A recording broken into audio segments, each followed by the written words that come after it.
Hi guys, been having a problem with my Kral magazine.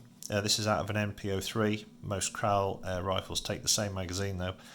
The problem being is that it feeds fine until it gets to about the last 4 pellets and then just doesn't seem to rotate. There's not enough spring tension to rotate the last 4 pellets.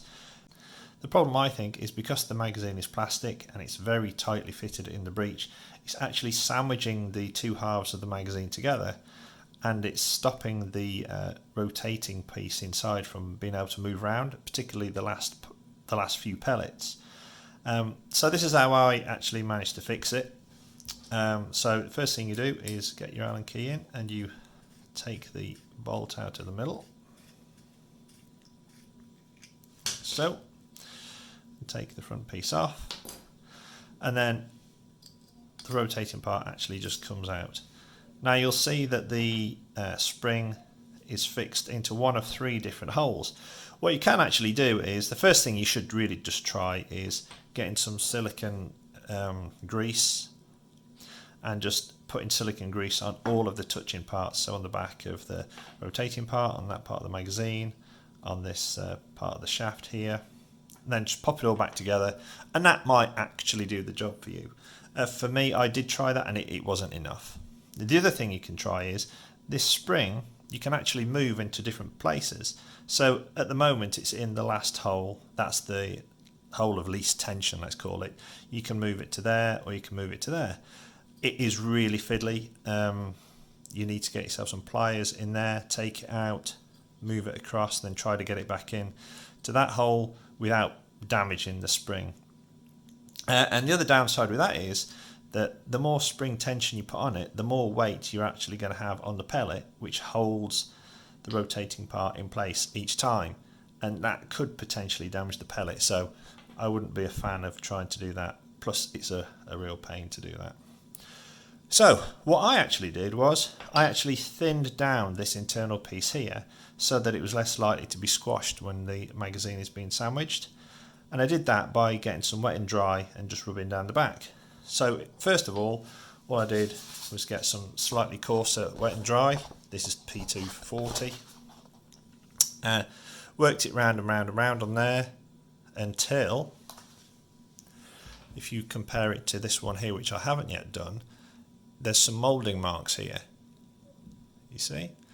So all I did was I rubbed it down enough to get rid of those moulding marks. So it was only very, very slightly thinner. Once they were got rid of, I got some very fine wet and dry, P600, and then just finished it off just to get any sort of grooves out that the paper's left behind.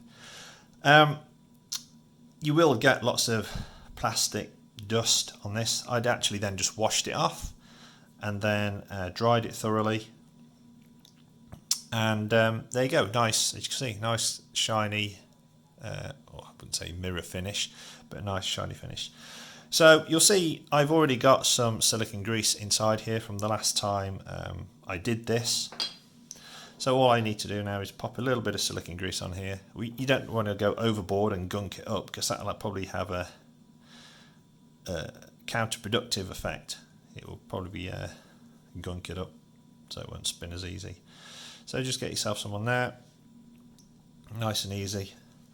This bit's slightly fiddly, so this part of the spring here has got to go into that slot, but then you've got to get this piece on that side of that notch, just there.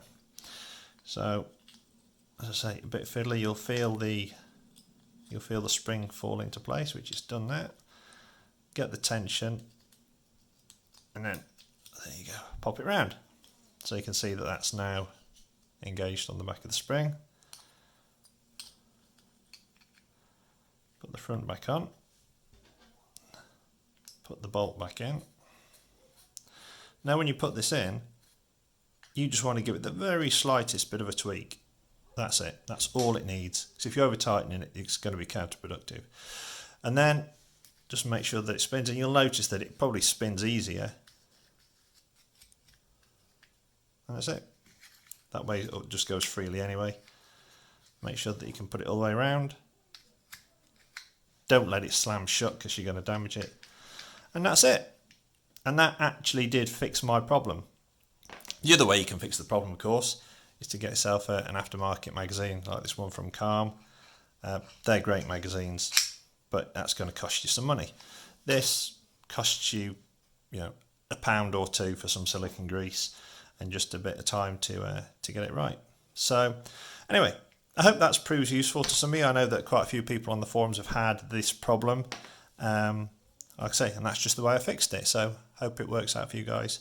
Hope you enjoyed the video, hope it comes in useful for you, and if you do like, subscribe, all that business, I'd appreciate that very much.